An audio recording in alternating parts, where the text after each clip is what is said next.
Hello दोस्तों, मेरा नाम आदेश और आप देख रहे हैं पल्स अकेडमी। तो चलिए शुरू करते हैं आज की एक और नई वीडियो में। तो आज की जो वीडियो होने वाली है वो हमारी होने वाली है दैट इज इसोफेजियल कॉन्स्ट्रिक्शन। तो इसोफेजियल कॉन्स्ट्रिक्शन क्या है, क्या कहाँ पे लोकेशन होती है, वो सारी चीज़ें इसमें देखते हैं। उसका क्लिनिकल सिग्निफिकेंस क्या क्या चीज़ें है, ये सारी चीज़ें इस वीडियो में देखते हैं। तो ये जो इसोफेजियल कॉन्स्ट्रक्शन है तो एक इंपॉर्टेंट शॉर्ट नोट्स है जो कि थोरैक्स एनाटॉमी सीरीज में पूछी जाती है। तो चलिए शुरू करते हैं। सबसे पहले जो इसोफेजियल कॉन्स्ट्रक्शन होता है, तो नॉर्मली क्या होता है, राइट। तो हमारा इसोफेगस है। तो इसोफेगस नॉर्मल ऐसे होता है। तो उसमें क्या होता है कि चार जगह ऐसी होती है, चार जगह जहाँ पे बीच में कुछ ऐसा होता है जिसकी वजह से ये जो पैसेज होता है ये नैरो हो जाता है। तो उसी को हम कहते हैं इसोफेजियल कॉन्स्ट्रक्शन। तो this is oesophageal construction. Normally there are four site of an anatomical constriction और नैरोइंग ऑफ द इसोफेगस। तो इसी को हम कहते हैं इसोफेजियल कॉन्स्ट्रिक्शन, राइट। तो इसोफेजियल कॉन्स्ट्रक्शन कितने नंबर में? 4 नंबर में। तो इसकी लोकेशन कहाँ है, कहाँ से कहाँ है, ये सारी चीज़ हम इसमें देखते हैं। तो सबसे पहले the distance of each oesophageal construction, right.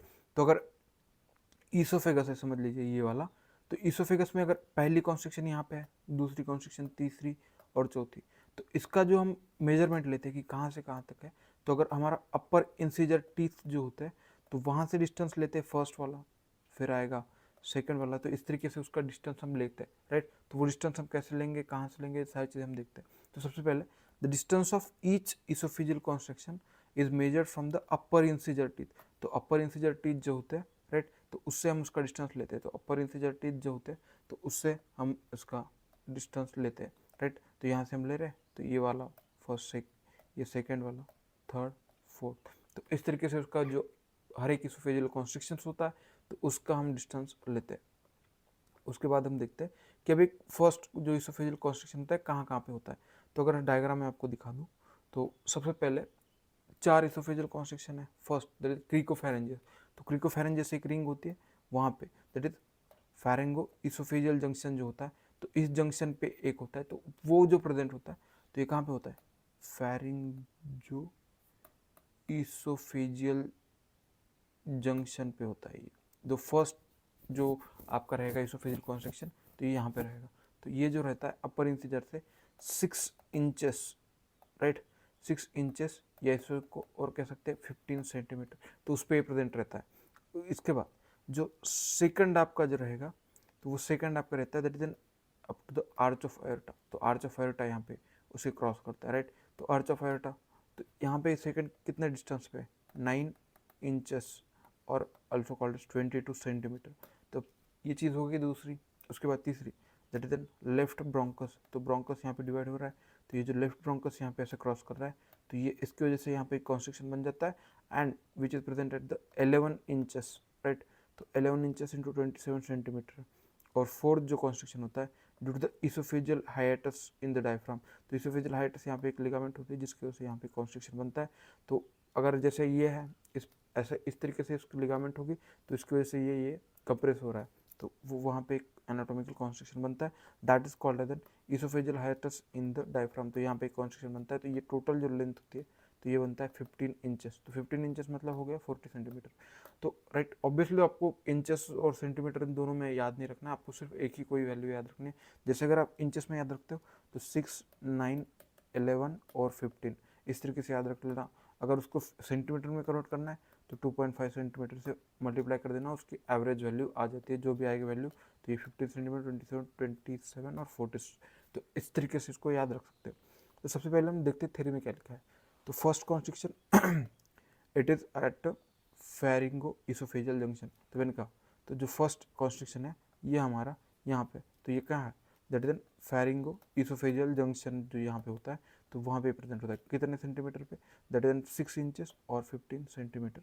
So फेरिंगो oesophageal junction eight 6 inches और 15 सेंटीमीटर। यहाँ पे जो विश्राम सिंह में गलत दिया है 9 सेंटीमीटर, तो 9 नहीं 15 centimetre from the upper incisor teeth. तो ये चीज़ हो गई। उसके बाद हम देखते हैं सेकेंड कॉन्स्ट्रिक्शन। तो सेकेंड कॉन्स्ट्रिक्शन जो होता है it is cross by the arch of aorta at the 22.5 centimetre और 9 इंचेस। जो सेकेंड कॉन्स्ट्रिक्शन की क्यों है, that is arch of aorta, जिसकी वजह से 9 सेंटीमीटर या 22 सेंटीमीटर, 9 इंचेस या फिर 22 सेंटीमीटर पे ये चीज़ होती है, राइट। उसके बाद थर्ड कॉन्स्ट्रिक्शन क्यों है, लेफ्ट ब्रोंकस की वजह से। तो थर्ड कॉन्स्ट्रिक्शन हमारा होता है it is cross by the left principal bronchus and it's present at the 27.5 centimetre और 11 इंचेस, राइट। तो ये चीज़ हो गई। और फोर्थ कॉन्स्ट्रिक्शन होता है डायफ्राम में, जो वो हाइटस बनता है इसोफेजियल हाइटस की वजह से, तो वहाँ पे होता है 40 सेंटीमीटर और 15 इंचेस। तो ये 4 हो गए। तो एक बार याद रख लीजिएगा, सबसे पहला फेरेंजो इसोफेजियल जंक्शन, मतलब जहाँ पे फेरिंग्स खत्म हो रहा है और इसोफेगस स्टार्ट हो रहा है, तो वो जंक्शन को हम कहते हैं फेरेंगो इसोफेजियल जंक्शन। तो वो कितने सेंटीमीटर पे है? 15 सेंटीमीटर पे, या फिर इसे 6 इंचेस पे कर सकते हैं।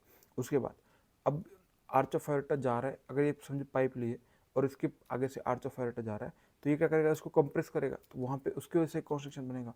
तो ये जो आर्च ऑफ एरोटा का ये होता है, उसकी वजह से यहाँ पे जो कंप्रेशन है, तो ये बनता है करीब 9 इंचेस और 22 सेंटीमीटर।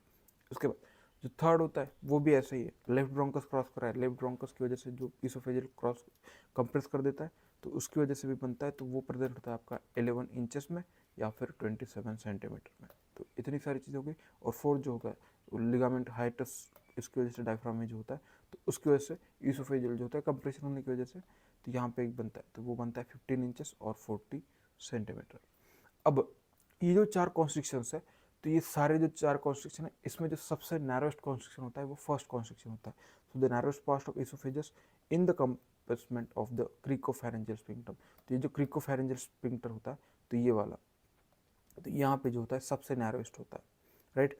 उसके बाद अब ये जो आपका कॉन्स्ट्रिक्शन है, तो इसका क्लिनिकल सिग्निफिकेंस क्या आता है? तो सबसे पहले जो फर्स्ट क्लिनिकल सिग्निफिकेंस आता है कि ये जो होते हैं, this are the sites that are solid foreign body में भी स्टक एट दिस। तो ये जो पॉइंट्स होते हैं, 4 पॉइंट जो मेनली है, तो कोई भी अगर फॉरेन बॉडी आप खाते हो, तो सबसे मेजर जो चांसेस होता है कि आपने जो सॉलो किया है वो वहाँ पे फंस जाए। तो ये 4 पॉइंट्स में फंस सकता है। एक तो आपका फंसेगा तो क्रिकोफैरेंजियल, सॉरी ओरोफैरेंज इसोफेगियो फेरेंजियल जंक्शन पे फंस सकता है। दूसरा आपका आर्च ऑफ एरोटा में फंस सकता है। तीसरा आपका लेफ्ट ब्रोंकस की वो फंस सकता है, या फिर हाइटस ऑफ डायफ्राम वहाँ पे फंस सकता है। तो ये 4 पॉइंट जो होते हैं, तो वहाँ पे उसके बाद जो होता है, this are the sites where structures वे develop after injection of caustic substance. तो कोई मतलब ऐसे एसिडिक सब्सटेंस, बेसिक सब्सटेंस अगर खाता है, तो वहाँ पे जो होता है, तो ये मेजरली वो 4 एरिया में कॉन्स्ट्रिक्शन बनते हैं, क्योंकि वो वाला जो एरिया ज़्यादा एक्सपोज रहेगा, राइट। ऑब्वियसली कोई पाइप ऐसे अगर बीच में से मुड़ा हुआ है, तो वो एरिया पे अगर कोई चीज़ एसिडिक डाल दे, तो हम वो बाकी एरिया से रिलेटेड में ज़्यादा कॉन्टैक्ट में वो चीज़ वहाँ पे रहेगी, तो उसकी वजह से वहाँ पे स्ट्रक्चर्स डेवलप कर सकते हैं। तीसरी चीज़ यहाँ पे होता है कि अगर it is an predilation of the carcinoma of the oesophagus, तो ये जो साइट्स रहती है, वहाँ पे इसोफेजियल कैंसर होने के ज़्यादा चांसेस रहते हैं। उसके बाद this are the site through which it is difficult to pass the oesophagoscope और गैस्ट्रिक ट्यूब जो होती है। कोई भी मतलब अगर वो इन्वेजिव प्रोसीजर करने, इसोफेगोस्कोप हो गया या फिर गैस्ट्रिक ट्यूब हो गया, तो इन कॉन्स्ट्रिक्शन में पास करना डिफिकल्ट होता है। क्यों? क्योंकि उसकी जो ओपनिंग रहेगी नैरो रहेगी, तो उसकी वजह से वो पास करने में डिफिकल्ट जाती है। तो एक बार जो टेबल है, कॉन्स्ट्रिक्शन कहाँ पे है और कितने कितने डिस्टेंस पे है, और इसमें एक चीज़ है एट अ वर्टिब्रल लेवल, तो हम वो भी देखेंगे कि किस वर्टिब्रा पे लेवल पे क्या क्या कॉन्स्ट्रिक्शन है, तो राइट। तो ये इंपॉर्टेंट है। सबसे पहले जो फर्स्ट कॉन्स्ट्रिक्शन था हमारा, that is at cricopharyngeo oesophageal junction at a cervical constriction. तो सर्वाइकल पे तो ये कितने वर्टिब्रल लेवल पे होता है, तो C6 याद रखना, एट 6 इंचेस और 15 सेंटीमीटर। तो इस तरीके से याद रखना, 6, 9, 11 और 15, तो ये याद रख लो। फिर उसको मल्टीप्लाई कर देना 2.5 से अगर सेंटीमीटर में करना चाहते हो, तो नहीं तो फिर ऐसे भी लिख दोगे, तो कोई दिक्कत नहीं। तो वो याद रख लेना। और आपका सिर्फ फर्स्ट ये रहेगा, तो ये रहेगा C6 पे। सेकेंड जो आपका आर्च ऑफ एरोटा क्रॉस करता है, वो आपका रहेगा थोरैक्स में रहता है आर्च ऑफ एरोटा, तो इस तरीके से T4 याद रख लेना। उसके बाद जो थर्ड लेफ्ट ब्रोंकस रहेगा, वो भी थोरैक्स में रहता है, तो दैट इज T4 के T6 हो गया। और आपका डायफ्राम भी थोरैक्स में ही है, दैट इज T10। तो ऐसे याद रखना, 6, 4, 6, 6, 4, 6 और 10। तो इस तरीके से, तो ये T, ये नीचे वाला T है, ऊपर वाला C है, तो इस तरीके से ये याद रख लेना। तो फर्स्ट एट C6, फिर second T4, T6 and T10। तो इतना सारा कॉन्स्ट्रिक्शंस हो गया, राइट। तो यही सारे थे कॉन्स्ट्रिक्शन के रिगार्डिंग, इसके अलावा इसमें और कुछ है नहीं, राइट। अगर ये वीडियो आपको पसंद आया और कोई भी डाउट हो इस वीडियो के रिगार्डिंग, तो कमेंट सेक्शन में पूछिएगा। और अगर ये वीडियो पसंद आए तो लाइक कर दीजिएगा, और ऐसे वीडियो देखना चाहते हो तो हमारे चैनल को सब्सक्राइब कीजिएगा। Thank you so much for watching this video. Thank you so much.